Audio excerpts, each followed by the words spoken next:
Do you want to grow your portfolio without constantly being on site? Whether you invest out of state or locally, you need boots on the ground for your real estate investments. And the right local team keeps your investments running smoothly without you being the one handling every issue. Welcome to episode 3 of my 6-part series on leverage, where I'm breaking down the different types of leverage real estate investors can use to X their growth. A new episode comes out every Monday, so be sure to subscribe wherever you're listening so you don't miss the next one.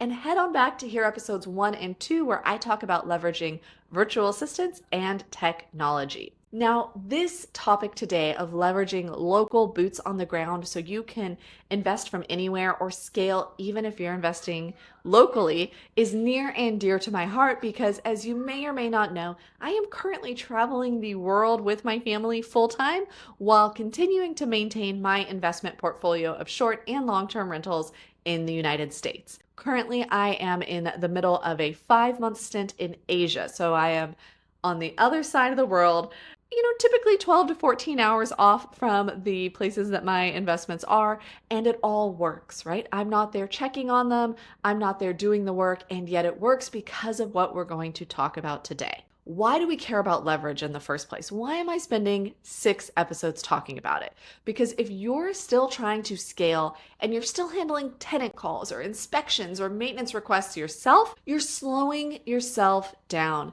and you are keeping yourself from leveraging and growing as quickly as you could. The numbers need to support having a strong team so that you can focus on growth and not daily tasks. The numbers need to work to pay someone else to be the maintenance person and the cleaning person and all those other things that are not your top 20%. In this episode, I'm going to cover exactly who to hire, how to build trust and accountability, and the key interview questions to find the right boots on the ground. First, who to hire for your local team. Who do you need on the ground? Property managers may be a good fit for you. A property manager would handle leasing, rent collection, and maintenance. They may be a great choice for either a long distance or a local investor if the numbers work and if you have a killer property manager available in your market.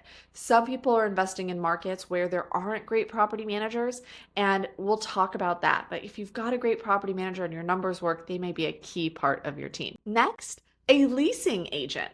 So if you are choosing to self-manage, then I recommend you use a local leasing agent, even if you're local, to handle the showings and applications. I view this as for a self-manager is you've got the boots on the ground who are doing the showings, and then you've got the tech, which go check out the last episode to hear about the tech that's handling the applications, the background check, everything like that. Now, how do you find a local leasing agent? How do you find somebody who's going to open the doors and do those showings for those tenants? I have found that a newer real estate agent would be a great person for this. And this is someone who, they're a real estate agent. They are already authorized to enter houses on the market. We can typically find them to be someone who can go and be authorized to open up your vacant rental and show it to potential tenants.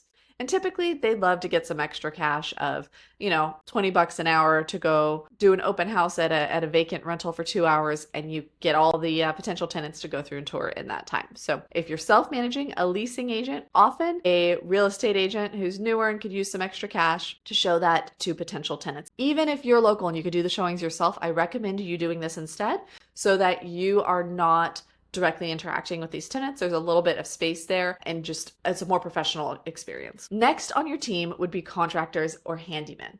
A reliable contractor prevents small issues from becoming major problems, and every house is going to have issues. So you're going to need a handyman if you own a property in that area. Now, I will note if you have a property manager, they may handle everything in terms of contractors and handyman, and you might not need them yourselves. Next on the list is inspectors and appraisers. These are key for acquisitions and also for cash out refis. Whether you're buying remotely or locally, it's a great idea to have a professional home inspector go in there and do an inspection. Typically, even if you feel like you could spot all the issues, if you're going to negotiate with the seller at all from the inspection, you're going to need a licensed professional inspector in that location to provide that report so you have that evidence that you can take to the seller. And the second aspect I mentioned here is appraisers. Now, not every investor needs to have an appraiser. And yet, I spent several years as a real estate agent working almost exclusively with investors. And there were several times when investor clients came to me and said, hey, who can I use as an appraiser because I am working on a hard money loan or I'm working on a cash out refi or any of these situations. And they were atypical situations where the lender couldn't find an appraiser, didn't have connections in the area, and was asking for any appraiser connections. The investor client was helping to find that. So there are times, although rare, when you may need an appraiser. The other time an appraiser could be helpful is when you're going to sell a property, especially if it's an unusual or atypical property and it's difficult to find comps and you're not quite sure how to price it or what its value would be. You could come in and have an appraiser. You could pay for an appraiser to come in and give you an appraisal of the house so you could see what that appraisal looks like and get an idea of its value from that appraiser's perspective. Also, if you're doing an off-market sale, right, either on the buy or the sell side, one way that you could agree on price is by having an appraiser come in and do that appraisal. So those are some ways real estate investors may use an appraiser. If you are doing any kind of buying or selling, it can be really helpful to also have a real estate agent or potentially some wholesalers that are on your team to help you find deals, analyze markets, and those wholesalers may help bring you some off-market opportunities. And then lastly, runners, somebody who can help do some basic errand support, drop off documents, do some property checks, meet vendors, open doors for people. If you can find a local runner in that market, someone who isn't going to be as expensive as your handyman or your contractor, but someone who can do these basic tasks, that can be so helpful. Your real estate agent may know somebody who can work as a runner, that may be someone, or ask the other people on your team who they would recommend. All right, now you know who you need on your team based on your specific situation, pick and choose from that list. How do you build trust and accountability with that team, especially if you're remote? Right? If you bring on a new contractor, a new property manager, how are you going to establish that relationship that's so key to success? One of the things I recommend is that you start with some small tasks first when you first bring someone new onto your team. Before you fully rely on someone, before you fully rely on a new handyman or a new runner to do like a huge project, test them with something smaller, something lower risk. Confirm that they communicate, confirm that their prices are what they say they are, confirm that they do the job well. All of that before you give them the whole shebang. That's one thing. Next, set clear expectations. Before you hire, have a conversation about how you're going to communicate, what updates you would like to have, and how they should handle problems. For example, a common situation that comes up with property managers or a common way to set expectations is what the repair limit is. So with a property manager, you might say, okay, any repairs over $500 require my approval. Typically, property managers will recommend, a threshold that most of their investors use, and then you can, based on your own comfort level, adjust where that is. But that is an example of a communication and an expectation that's set to prevent issues on down the road. So think about what would upset me in this situation? What would make me upset or feel like I can't trust them? Talk about that up front so it's all clear and it's all written out. You may even want a contract or an email or something to say, per our conversation, this is what we agreed on to do. I like everything to be in writing, so it's not he said, she said, and because people forget. I forget. I'd love to have a contract or a email or something I can go back where everything's laid out to jog my memory when I forget. Feeling overwhelmed managing your rental portfolio? What if you could run it like a business and free up your time? My one-on-one coaching program helps investors like you build systems at scale so you can grow without the chaos. Book a free strategy session today at adriennegreen.com/coaching. You'll find the link in the show notes. Another key part of success is leveraging project management tools. You're going to hear me talk about this possibly in every single video in this series, but something like Monday.com or Asana, where you are tracking what is going on with your property, whether it's repairs, inspections, leasing activity, is really helpful. You may have these other local team members on that system, or you may not. This system may just be for you and your virtual assistant so that you are monitoring what's going on, tracking your communication, but having a project management tool, no matter how you decide to use it, is going to be really helpful. All right, the next key to success is regular check-ins and photo updates. Require photo or video documentation for major repairs, for turnovers in general. I always, I've got my team, my local team, especially in Myrtle Beach, send me a photo. And you can always phrase this with the idea that a photo, what do they say? A photo is worth 1,000 words, right?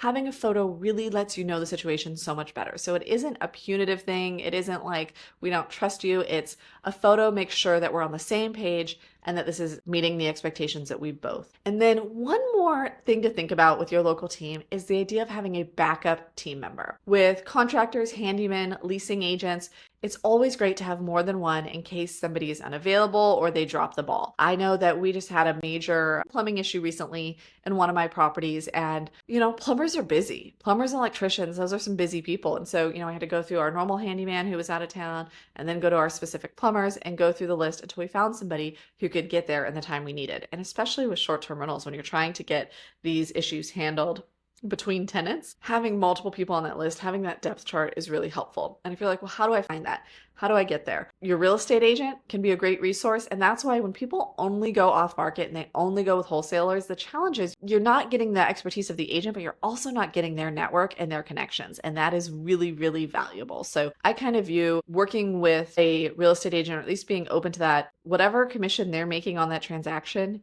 you are getting back tenfold between their expertise, between their connections and their network, all of those things. But that's a little bit of an aside. Also, other investors in the area. So especially some of my rentals are in neighborhoods with an HOA. And so there's an HOA board, there's a Facebook group with the other owners. And so those are some places where we can find those contractors or people that we need. All right. So now let's say you know who you need. You found some great potential people. How do you tell if they're the right ones for you? Let's go through some key interview questions, some simple little things you can sprinkle in to vet those potential team members, those potential boots on the ground. So for property managers, what I like to think about is what's your average tenant placement time? Because vacancy can kill you with that lost revenue. So that's one of my top questions is what is your average tenant placement time? Next, another thing that can kill you is when somebody's sitting in that property and they're not paying rent. So how do you handle late payments and evictions? What is their system?